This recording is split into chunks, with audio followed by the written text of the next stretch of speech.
మీరు బాగా ఐడియా ఉంది సార్. మొన్న మున్సిపల్ ఎలక్షన్స్లో జరిగినప్పుడు ఆయనకు వచ్చినటువంటి ఆదరణ ఏంది, ఆయనకు వచ్చినటువంటి ఓట్లేంది, ఆయనకు వచ్చినటువంటి సీట్లేంది అనేటువంటిది కూడా మనం అందరూ చూసాం. అటువంటి పరిస్థితుల్లో ఉండేటప్పుడు ఈ పవన్ కళ్యాణ్ గారిని మీరు రాజకీయంగా అంటే ఆయన్ని రాజకీయంగా అనేటువంటి విషయానికి వస్తే మాత్రం నేను చెప్పగలను సార్. ఆయన్ని ఆరోగ్య సమస్యల కోసం ఆయన్ని కలిసినప్పుడు మాత్రం నేను ఏకీభవిస్తా.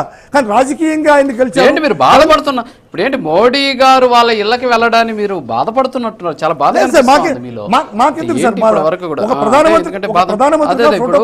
పిల్లోడు ఏదో పోయి సార్ ఇప్పుడు అక్కడ పిల్లోడు పోయి ఏదో ఒకటి పోయం చెప్పాడు సరే, పోయము లేకపోతే ఆ కవి గురించి మాట్లాడాడు అని చెప్పేసి ఏదో మోడీ గారు పోయిన దానికి నాకు బాధ ఏం లేదు సార్.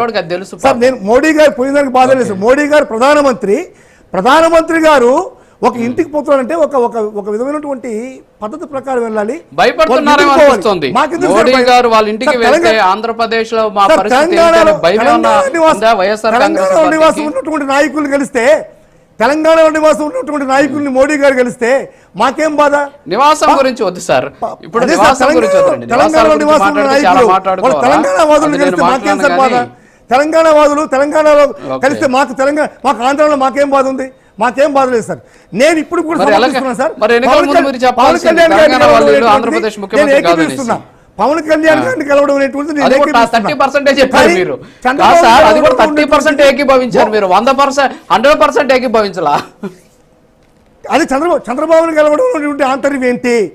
ఆయన చంద్రబాబుని గెలవడం అనేటువంటి ఆంతర్యాన్ని బీజేపీ చెప్పాల్సింది, ఖచ్చితంగా చెప్పాల్సిన అవసరం ఉంది. వాళ్ళు తెలుగుదేశంతో భయపడి తెలంగాణ రావడానికి తెలుగుదేశానికి అంటగట్టుకుంటున్నారంటే వాళ్ళు నిజంగా వాళ్ళు కూరుకుపోయేటువంటి మునిగిపోయేటువంటి నావని ఎక్కిన పరిస్థితి ఉంది ఈరోజు. కాబట్టి ఖచ్చితంగా చంద్రబాబు నాయుడిని కలవడం అనేటువంటిది మోడీ చేసినటువంటి తప్పిదంగా మేము దీన్ని తీసుకోవాల్సిన అవసరం ఉంది. నేను పవన్ కళ్యాణ్ కలవడం అనేటువంటిది నేను ఏకీపిస్తున్నా. ఓకే ఒక చిన్న బ్రేక్ ఉంది, బ్రేక్ తర్వాత కంటిన్యూ చేద్దాం. Break please.